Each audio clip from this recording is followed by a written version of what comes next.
আমার ডান কানে আযান এবং বাম কানে ইকামতের আওয়াজটুকু শোনায়া দিতে হবে।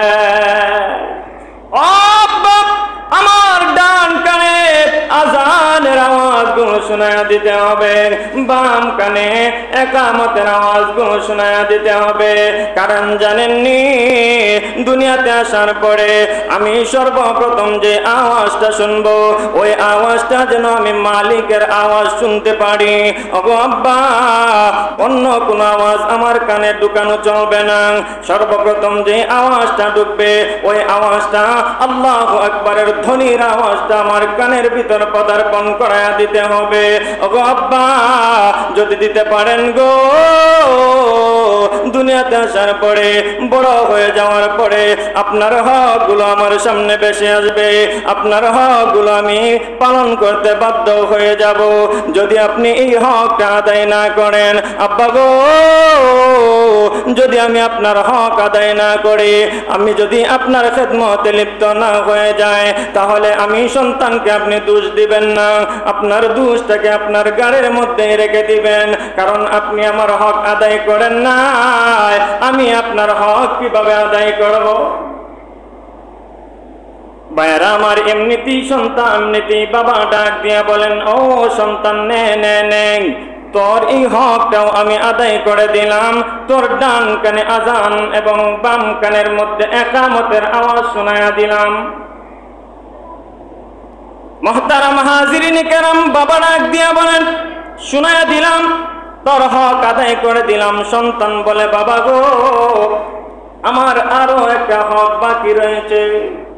বাবা ডাক দিয়া বলবেন, কি সেই হকটা বর্ণনা করো। এমনি এই সন্তান ডাক দিয়া বলবেন, আব্বা গো,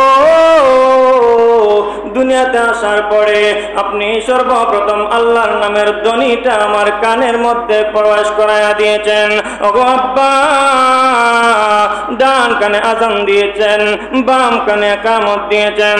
ওগো আব্বা, আরেকটা হক হয়েছে। সর্বপ্রথম দুনিয়াতে আসার পরে আপনি অবশ্যই একটা নাম রাখতে হবে। ওগো আব্বা, যে নামটা আমার রাখবেন, ওই নামটা ইসলামী নাম রাখতে হবে। শরীয়ত সম্মত অর্থবহুল একটা সুন্দর নাম আমাকে উপহার দিতে হবে। ওগো আব্বা, সুন্দর একটা নাম যদি আমাকে উপহার দিতে পারেন গো, আমার হক আদায় হয়ে যাবে। যদি হক আদায় করে, এই অবস্থায় যখন আমি দুনিয়াতে আসব, দুনিয়াতে আসার পরে আপনার হকগুলো আমার চোখের সামনে ভেসে আসবে। আমি বাধ্য হয়ে যাব আপনার হকগুলো আদায় আমাকে করতেই হবে। যদি ওই হকগুলো আদায় না করেন, ওগো আব্বা, আমার পক্ষে আপনার হকগুলো আদায় না করার সম্ভাবনা থাকতে পারে। আমি আপনার খেদমতের মধ্যে লিপ্ত নাও হতে পারি। ওগো আব্বা, যদি ঘটনাক্রমে আপনার খেদমতের মধ্যে লিপ্ত না হয়ে যায়, তাহলে আমাকে আপনি দোষ দিবেন না, দোষটা আপনার গাড়ির মধ্যে, কপালের মধ্যে রেখে দিবেন। এমনিতেই বাবা ডাক দিয়া বলেন, সন্তান আমার দিয়া দিলাম, তোমাকে ইসলামে একটা সুন্দর নাম উপহার দিয়া দিলাম, আরো কোনো হক তোমার বাকি আছে কি? এমনিতেই সন্তান ডাক দিয়া বলে, ওগো আব্বা, আরেকটা হক আমার বাকি রয়েছে। ও আব্বা, আমার নামটাও ইসলামে রেখে দিয়েছেন। ওগো আব্বা, সর্বপ্রথম আপনাকে যে হকের কথা আলোচনা করলাম, ওই হকটা হলো, ওগো আব্বা, ওই হকের পরে একটা হক হলো, আব্বা গো, আমাকে অবশ্যই তো আমাকে শিক্ষা দীক্ষা দিবেন। আব্বা গো, সর্বপ্রথম আমাকে ইসলামী শিক্ষা দিতে হবে। জোরে বলেন, কি শিক্ষা? ও আব্বা, সব হক আদায় করলেন, এখন আসেন আমাকে শিক্ষা দিতে হবে। যে শিক্ষাটা দিবেন, ও আব্বা হাট্টিমা টিম টিম, তারা মাঠে পারে ডিম, তাদের কপালে খাড়া দুটি শিং। এই শিক্ষাটা সর্বপ্রথম আমাকে দিলে চলবে না। আমাকে সর্বপ্রথম আল্লাহ নামের শিক্ষা দিতে হবে। লা ইলাহা ইল্লাল্লাহু মুহাম্মাদুর রাসূলুল্লাহ শিক্ষাটা সর্বপ্রথম আমাকে দিতে হবে। ও আব্বা, সবার আগে সর্বপ্রথম শিক্ষাটা যদি আমাকে লা ইলাহা ইল্লাল্লাহর শিক্ষা দেন, তাহলে বিকাল বেলায় আমার ওই লা ইলাহা ইল্লাল্লাহ ধ্বনির আওয়াজটা আমার ব্রেনের মধ্যে চলে আসবে। যখন ব্রেনের মধ্যে চলে আসবে, আমি আমার রবকে চিনতে পারবো। যখন রবকে চিনতে পারবো, তখন আপনার হকটা আমার চোখের সামনে ভেসে আসবে। ভেসে আসার সাথে সাথে আমি আপনার হক পালন করার জন্য উঠে পড়ে লেগে যাব। যদি প্রয়োজন হয় রক্ত বিসর্জন দিয়ে দিব, যদি প্রয়োজন হয় আমি আমার সমস্ত কিছু বিসর্জন দিয়ে দিব। এরপরও আমি আপনার হকগুলা, আপনার খেদমতগুলা পুঙ্খানুপুঙ্খানুরূপে আদায় করব।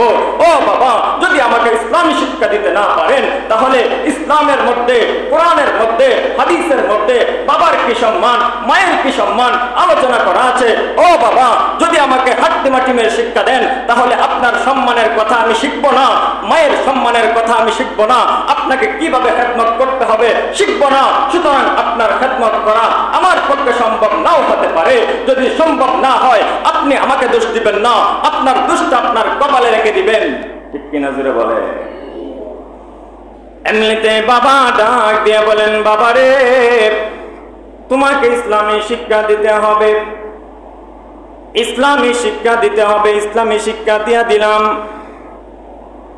এই মুহূর্তে আরো কোনো হক তোমার বাকি রয়েছে কিনা? এমনিতেই সন্তান ডাক দিয়ে বলেন, ও আব্বা, অবশ্যই অবশ্যই আরেকটা হক আমার বাকি রয়েছে। বাবা ডাক দিয়ে বলবেন, কি হক বাকি রয়েছে বলো?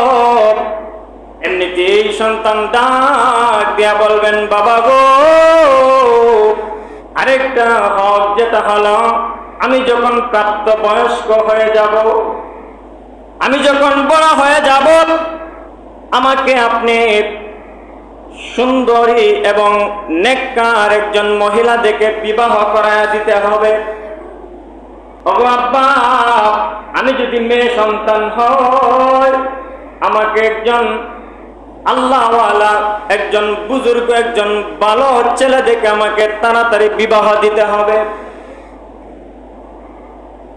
যদি আমাকে সর্বপ্রথম তাড়াতাড়ি জলদি করে বিবাহ দিয়া দেন, আমার হক আপনি আদায় করলেন। ওগো বাবা, যদি আমাকে তাড়াতাড়ি বিবাহ না দিয়া দেন, আমি যদি খারাপ কাজের মধ্যে লিপ্ত হয়ে যাই, ও বাবা, আমার খারাপ কাজ এবং নাফরমানির কাজের জন্য একটা ভাগ গুনাহ আপনার আমলনামার মধ্যে চলে আসবে। বাবা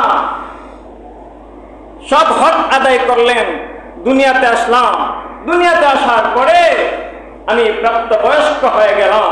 প্রাপ্তবয়স্ক হয়ে যাওয়ার পরে যে হকটা বাকি রয়েছে, এই হকটা হলো, ওগো আমার আব্বা, সর্বপ্রথম হকগুলো আদায় করা শেষ। এখন সর্বশেষ যে হকটা, এই হকটা হলো, আমি যখন প্রাপ্তবয়স্ক হয়ে যাব, আব্বা, আমি যদি মেয়ে সন্তান হয়ে যায়, আপনার ঘরে যদি আমি মেয়ে সন্তান জন্মগ্রহণ করি, আমাকে নেককার একটা ছেলে দেখে আমাকে বিয়ে দিতে হবে। আর যদি ছেলে সন্তান হয়, আমাকে নেককার আল্লাহওয়ালি পর্দানিশীন একজন মেয়ে দেখে আমাকে বিবাহ করাইয়া দিতে হবে। মুহতারাম হাজিরিনে কারাম, তাহলে আগে আলোচনা করেছিলাম, এখানে দুইটা দল হয়ে গেল। একটা হলো সন্তান, আরেকটা হলো মাতা পিতা। সন্তানেরও কিছু হক রয়েছে মাতা পিতার উপর, এবং মাতা পিতারও কিছু হক রয়েছে সন্তানের উপর। বলতেছিলাম, সর্বপ্রথম আগে, সবার আগে যে হকটা শুরু হয়, সেই হকটা, সন্তানের হকটাই আগে শুরু হয়। সন্তানের হকটাই আগে বাবাকে আদায় করতে হয়।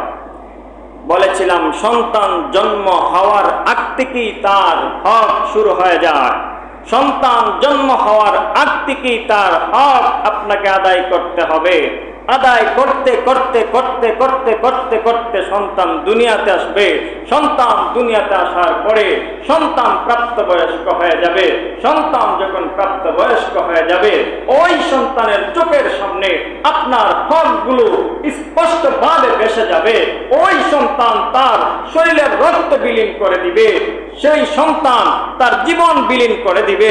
এরপরও আপনাকে কষ্ট করতে দিবে না, আপনাকে বৃদ্ধাশ্রমে যেতে হবে না।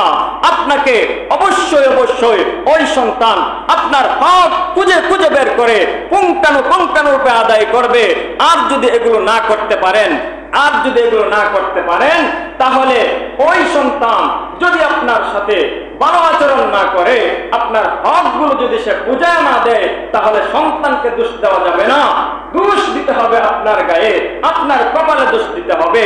আমার ব্যর্থতা, আমি আমার সন্তানের হক আদায় করতে পারি নাই, যার কারণে সন্তান আমার হক আদায় করতে পারে নাই। সন্তানের কোনো এই ক্ষেত্রে দোষ হতে পারে না।